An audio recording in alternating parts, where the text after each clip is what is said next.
அன்பின் பாதையில் நடந்திடுவாய். ஆண்டவர் வாழ்வை அடைந்திடுவாய்.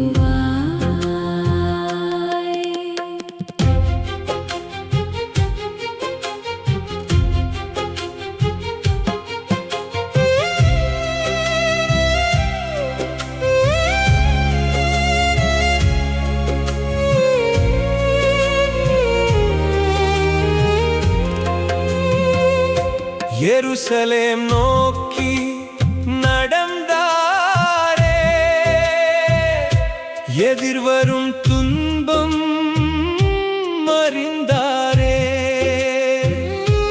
சிலுவை மரணம் காத்திருந்தும் சிந்தை கலங்காது சென்றாரே. பேதுரு அன்போடு தடுத்த போதும் இது நடக்கக் கூடாது என்ற போதும் தந்தையின் திருவுளம் நிறைவேற்ற துணிவுடன் முன்னே நடந்தாரே. சிலுவை சுமக்கும் வாழ்வே வெற்றி. சிறிது துன்பம் நித்திய மகிழ்ச்சி. உயிரை இழந்தோர் உயிர் பெறுவார். உயிர்த்த ஆண்டவர் வழிகாட்டுவார்.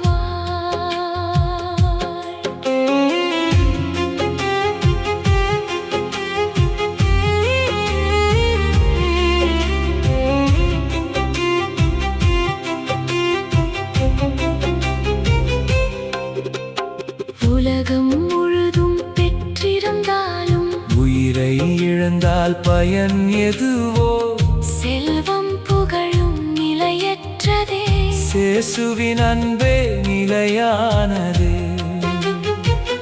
தன்னலம் எல்லாம் துறந்தவரை தந்தை மகிழ்வோடு அணைத்திடுவார். அன்பின் வழியில் வாழ்ந்தவருக்கு அருளின் கிரீடம் சூட்டிடுவார். மனிதர் நினைப்பது மாறிவிடும், மாறாத இறைவன் வார்த்தை என்றோ. சிலுவை பாதை கடினமென்றாலும் சிறந்த வாழ்வு அதிலே உண்டு. நம்பிக்கையோடு நடந்திடுவோம். நாளும் அவரை பின்தொடர்வோம். துன்பம் வந்தாலும் அஞ்சிடாமல் தூய வழியில் நிலைத்திருப்போம். என்னை பின்பற்ற விரும்பினாய். தன்னலம் துறந்து வந்திடுவாய். சிலுவையை நாளும் சுமந்தபடி சீடனாய் என்னை பின்தொடர்வாய். உலகம் மறைந்தாலும் உம் அன்பு நிலைத்திருக்கும். உயிரை உமக்காய் தந்தவரை உம் ராஜ்யம் என்றும் அணைத்திருக்கும். சிலுவை சுமந்து செல்வோமே, இயேசுவை என்றும் பின்பற்றுவோமே. தன்னலம் துறந்து வாழ்ந்திடுவோம். தந்தையின் மாட்சியை அடைந்திடுவோம்.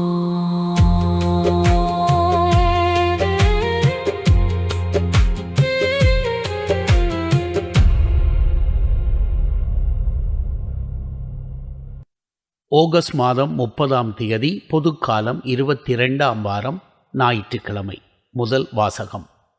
நற்செய்தி வாசகம். என்னை பின்பற்ற விரும்பும் எவரும் தன்னலம் துறந்து என்னை பின்பற்றட்டும். மத்தேயு எழுதிய தூய நற்செய்தியிலிருந்து வாசகம். அதிகாரம் 16 வசனங்கள் 21 27 வரை. அக்காலத்தில் இயேசு தாம் எருசலேமுக்கு போய் மூப்பர்கள், தலைமை குருக்கள், மறைநூல் அறிஞர்கள் ஆகியோரால் பலவாறு துன்பப்படவும் கொலை செய்யப்படவும் 3ஆம் நாள் உயிருடன் எழுப்பப்படவும் வேண்டும் என்பதை தம் சீடருக்கு அந்நேரம் முதல் எடுத்துரைக்கத் தொடங்கினார். பேதுரு அவரை தனியே அழைத்து கடிந்து கொண்டு, ஆண்டவரே, இது வேண்டாம், இப்படி உமக்கு நடக்கவே கூடாது என்றார். ஆனால் இயேசு பேதுருவை திரும்பி பார்த்து, என் கண்முன் நில்லாதே சாத்தானே, நீ எனக்கு தடையாயிருக்கிறாய். ஏனெனில் நீ கடவுளுக்கு ஏற்றவை பற்றி எண்ணாமல் மனிதருக்கு ஏற்றவை பற்றியே எண்ணுகிறாய் என்றார். பின்பு இயேசு தம் சீடரை பார்த்து, என்னை பின்பற்ற விரும்பும் எவரும் தன்னலம் துறந்து தம் சிலுவையை தூக்கி கொண்டு என்னை பின்பற்றட்டும். ஏனெனில் தம் உயிரை காத்து கொள்ள விரும்பும் எவரும் அதை இழந்து விடுவர். மாறாக என் பொருட்டு தம்மையே அழித்து கொள்ளுகிற எவரும் வாழ்வடைவர். மனிதர் உலகம் முழுவதையும் ஆதாயமாக்கிக் கொண்டாலும் தம் வாழ்வையே இழப்பாரெனில் அவருக்கு கிடைக்கும் பயன் என்ன? அவர் தம் வாழ்வுக்கு ஈடாக எதை கொடுப்பார்? மானிட மகன் தம் தந்தையின் மாட்சியோடு தம் வான தூதர்களுடன் வரப்போகிறார். அப்பொழுது ஒவ்வொருவருக்கும் அவரவர் செயலுக்கேற்ப கைமாறு அளிப்பார் என்றார். ஆண்டவரின் அருள்வாக்கு.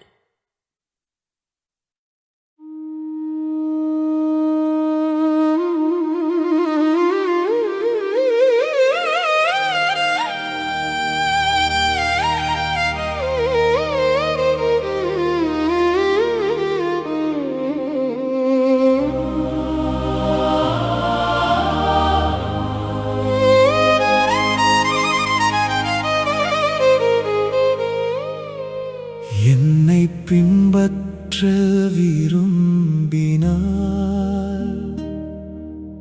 தன்னலம் துறந்து வந்திடுவாய். சிலுவையை நாளும் சுமந்தபடி சீடனாய் என்னை பின்தொடர்வாய்.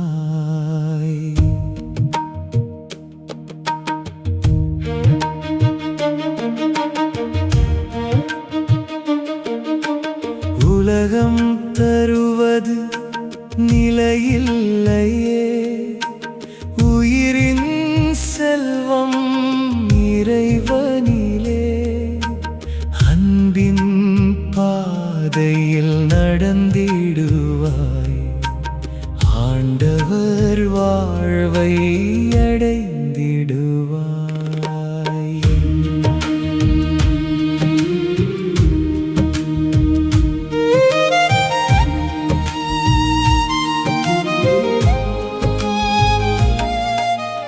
எருசலேம் நோக்கி நடந்தாரே, எதிர்வரும் துன்பம் அறிந்தாரே.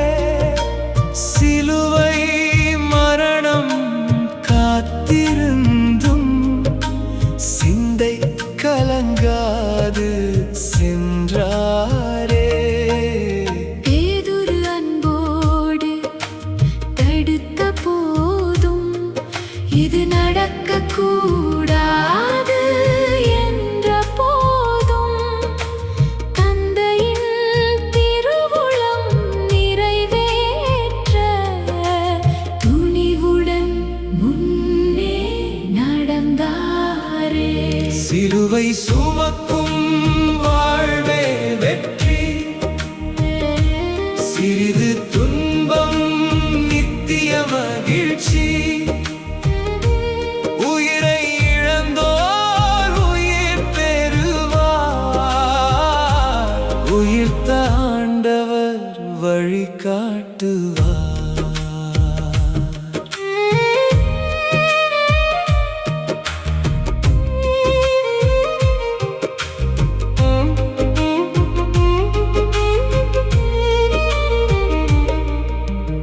உலகம் முழுதும் பெற்றிருந்தாலும் உயிரை இழந்தால் பயன் எதுவோ?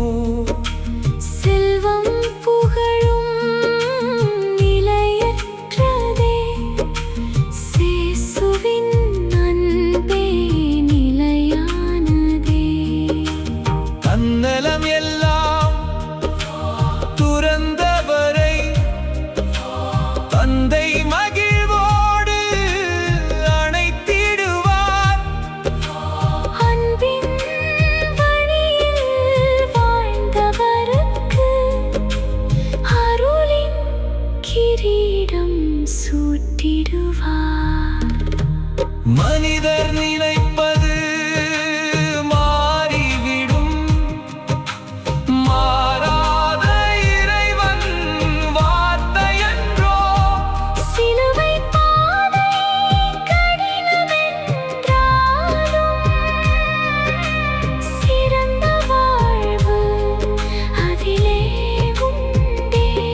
அஞ்சிடாமல் தூய வழியில் நிலைத்திருப்போம். என்னை பின்பற்ற விரும்பினார் தன்னலும் துறந்து வந்திடுவாய். சிலுவையை நாளும் சுமந்தபடி சீடனாய் என்னை பின்தொடர்வாய். உலகம் மறைந்தாலும் உம் அன்பு நிலைத்திருக்கும். உயிரை உமக்காய் தந்தவரை ராஜ்யம் என்றும் அனைத்திருக்கும். சிலுவை சுமந்து செல்வோமே, சேசுவை என்றும் பின்பற்றுவோமே. தன்னலம் துறந்து வாழ்ந்திடுவோம். தந்தையின் மாட்சியை